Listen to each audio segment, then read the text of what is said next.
Buenas tardes, compañeros. Nosotros somos Cianya Lima, Raúl Figueroa, Óscar Fernández y un servidor, Eduardo Mercado. Y el día de hoy les estaremos hablando sobre las principales fuentes de contaminación en México. Según Lee, en el 2014, para el año 2030, México ya no va a tener lugares en donde deshacerse de la basura y esto se va a convertir en uno de los principales problemas ecológicos en nuestro país.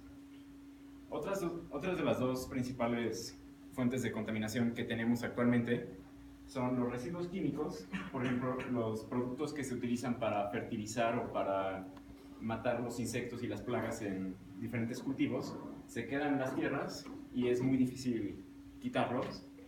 Y los gases de efecto invernadero, como pueden ser el vapor de agua y los fluoroclorocarbonos.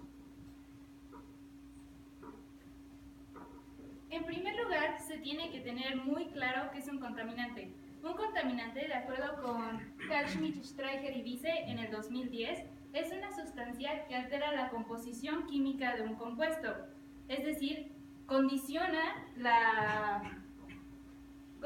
su equilibrio y pues por esto cambian sus condiciones químicas y pues ya no hace lo mismo que hacía antes. Tenemos dos tipos de contaminantes, los primarios y los secundarios. Los contaminantes primarios se considera son los que son emitidos directamente de la fuente contaminante, es decir, los gases que emite el escape de nuestro coche cuando vamos manejando al quemar el combustible fósil. Y los secundarios son los que se tienen cuando dos o más contaminantes primarios reaccionan entre sí. En los secundarios es una situación un poco más complicada porque ocurre ya de manera atmosférica y reaccionan también con los gases que ya se tienen presentes ahí como el ozono o el vapor de agua debido a las altas temperaturas y a la luz solar que entra. Otro tipo de contaminación son los gases de efecto invernadero. Para que quede un poco más claro voy a explicar a grandes rasgos cómo funciona el efecto invernadero. En primer lugar es un proceso natural, es decir, ocurre el ser humano o no, así como el cambio climático. La diferencia es que con el uso de combustibles fósiles y las actividades antropogénicas ha sido potencializado. Lo que ocurre es que la radiación solar entra a la Tierra, parte es reflejada por la atmósfera cuando llega y parte entra a la Tierra. De esa radiación que entró, la superficie la vuelve a reflejar de regreso al espacio. Igualmente, parte pasa al espacio, pero la otra parte, que es más o menos como un 3%, queda atrapada en la atmósfera por los gases de efecto invernadero, los cuales son principalmente metano, óxido nitroso, ozono y vapor de agua. Otro tipo de contaminación, ¿sí? Bueno, tengo una pregunta. ¿Este efecto invernadero se puede ver afectado al clima que hay en la Tierra? Sí, de hecho, pues es algo que propicia la vida en la Tierra. O sea, si no lo tuviéramos, ni siquiera habría como clima. No habría cambio en el clima. Por ejemplo, si hace mucha calor, ¿aumenta? ¿O si hace más frío, aumenta? Es que más bien el clima va en función al efecto invernadero. O sea, si el efecto invernadero aumenta, lo que ocurre es que atrapa el calor. Entonces, mientras más gases tienes, más calor queda atrapado. Entonces, climáticamente hace más calor. ¿Sí? Otro tipo de contaminación que se tienen son los residuos peligrosos, los cuales la Semarnat, que es la Secretaría del Medio Ambiente y Recursos Naturales, en el 2015 los define como aquellos desechos que cumplan con las características de ser corrosivos, tóxicos o causen daños a la salud. Tenemos los desechos químicos, que son los que se tienen como cuando se tira una pila que eventualmente deja metales pesados como plomo, cadmio o sustancias como el mercurio que se van a la tierra y contaminan los suelos. Y se tienen los residuos biológico-infecciosos. Y estos son los que se tienen, por ejemplo, en hospitales cuando tiran gasas con sangre contaminada, etcétera, etcétera. Por último están los desechos domésticos. Estos presentan dos grandes problemas. Uno es la contaminación tóxica, que serían los residuos tóxicos que se tienen, y el otro es la quema de basura. El problema en la quema de basura es que como se combinan muchas sustancias diferentes, al quemarlas ya no se sabe exactamente ni siquiera qué clase de agentes liberan. Entonces estos llegan a ser altamente infecciosos y tienen repercusiones en la salud tales como cánceres, problemas hormonales o problemas con el sistema inmunológico. Hola, buenas tardes, estimado público presente. Yo les voy a platicar un poco más de la contaminación industrial. Como podemos ver en esta imagen, bueno, si alcanzan a ver ahí atrás, gran parte de la contaminación que viene de nuestro país viene de los estados que son como Nuevo León, el Estado de México, Veracruz, Jalisco, parece que es Sonora. Bueno, ¿le puedes dar a pasar a la siguiente, por favor? En cuanto a contaminación industrial, los principales lugares son Puebla, el Distrito Federal, Toluca y Monterrey.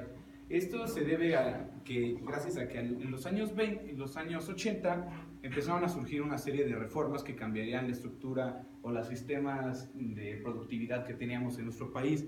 Es decir, empezó a haber más, en la economía se empezó a invertir más en tecnologías y este tipo de industrias, por lo que mucha gente se empezó a venir a vivir a lo que es el Estado de México. Y entonces aquí se generó una gran parte de industrialización y ha generado lo que tenemos ahora como pues, la contaminación del medio ambiente o del oxígeno. Pues como muchos podemos saber, a muchos nos ha afectado esto. Pues aquí en el día de hoy le tocó el doble hoy no circula. Bueno,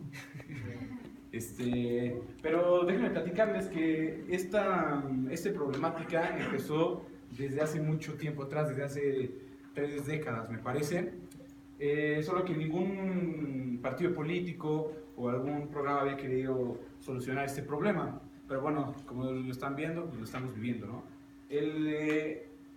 Herberto Castillo, uno de los fundadores del PRD en 1970, tuvo una idea medio loca, pero pues hasta eso solucionaba el problema.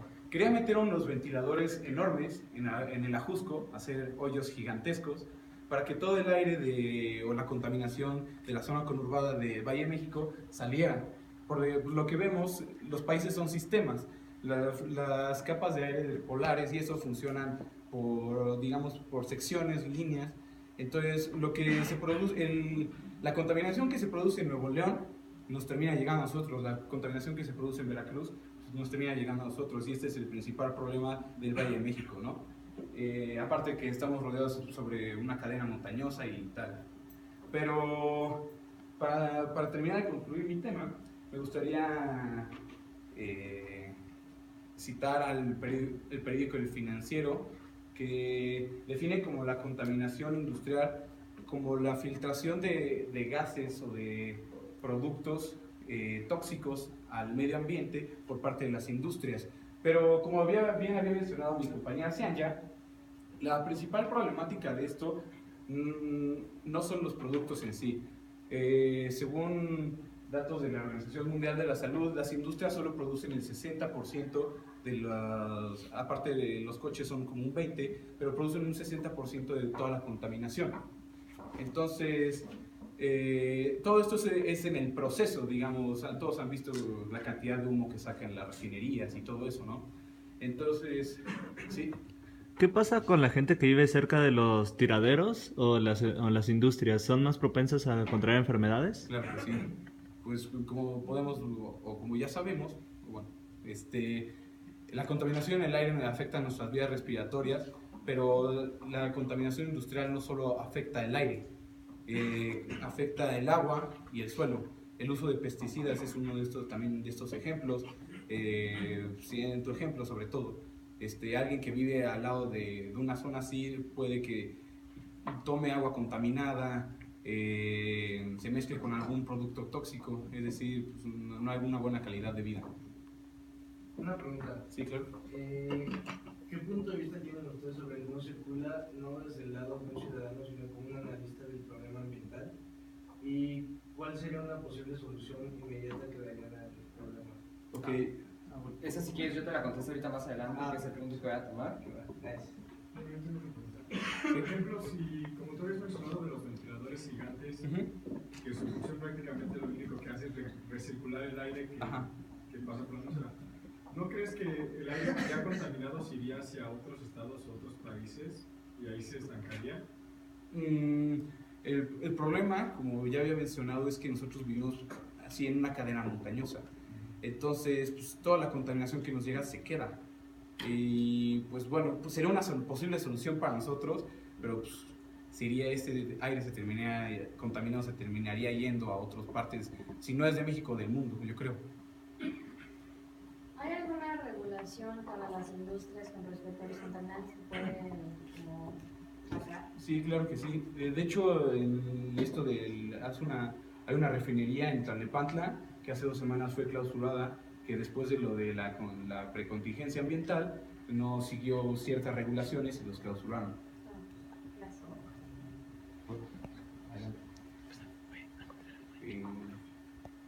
Bueno, ¿alguien sabe cuáles son las principales fuentes de energía renovable que se utilizan hoy en día? ¿La solar?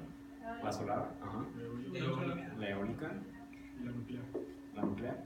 Ok, bueno, ustedes mencionaron 3, pero hay varias más. Por ejemplo, la energía maremotriz es una de las energías renovables que más potencial tienen, ya que una gran parte de nuestro planeta está cubierta por océanos que tienen corrientes subacuáticas que pueden ser pues, utilizadas para mover turbinas que generan energía eléctrica limpia y prácticamente ilimitada. Otra forma de la energía maremotriz... sí, dime. ¿Qué es eso? ¿Esta máquina de aquí? Ajá, sí, esa máquina. Bueno, ya que lo preguntas, ese es un motor de Stirling, que es una máquina térmica que no deja residuos ni ningún contaminante en el ambiente y funciona a partir de diferencias de temperatura y presión en 2 cámaras que tiene aquí, que se pueden ver de cristal, y funciona calentando el aire dentro de un pistón o émbolo que se va a expandir, y con una pequeña cantidad de energía inicial que le puedes meter tú al sistemita, empieza a moverse casi de manera perpetua mientras le estés proporcionando una fuente de calor y tenga un lugar a donde sacar esa energía.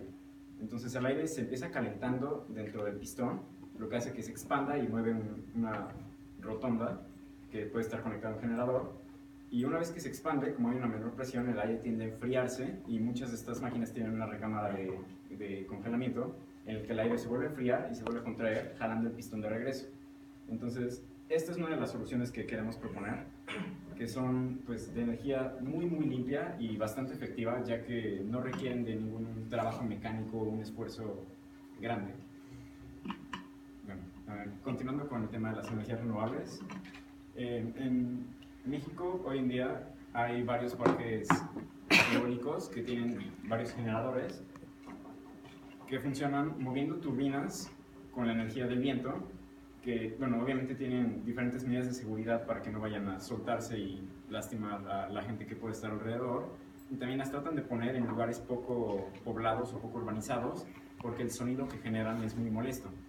Pero si balanceamos las incomodidades con los beneficios que nos dan, podemos ver que es un sistema altamente efectivo. Otra de las energías renovables que pocas personas han explorado, ¿sí? Bueno, había leído que de momento los parques eólicos ya no producen, la tecnología es tan avanzada que ya no produce ruido, pero lo que me preocupa a mí es tanto en la marimotriz como en la eólica, el ecosistema en general de... Sí, los problemas con la fauna. Sí, los problemas con la fauna. Sí, pues normalmente en la maremotriz, antes de instalar todos estos sistemas de turbinas que podrían pues, lastimar peces o criaturas que pasen por ahí, cercan el área de forma que no puede entrar ninguna criatura muy grande que pueda ser lastimada por un corte de las palas de tracción que tienen, pero que dejen circular el flujo. Son como unas redes y a través de estas redes pues evitan que la fauna local se dañe. Gracias. Bueno, como venía diciendo, la energía geotérmica, como menciona Moreno en el año 2016, es una de las energías que más potencial tienen, ya que el centro de nuestro planeta sigue teniendo emisiones caloríficas muy grandes, pero que están desperdiciando en los geysers, por ejemplo. Es una cantidad increíble de energía que se usa, que no se está utilizando, que tiene mucho potencial. Pues bueno, yo les voy a hablar de una solución que probablemente sea la más adecuada en nuestros tiempos, pero para empezar me gustaría explicarles, más bien platicarles que aproximadamente 20,000 personas aquí en México se mueren por problemas relacionados con la contaminación. Esto es de acuerdo a la OMS.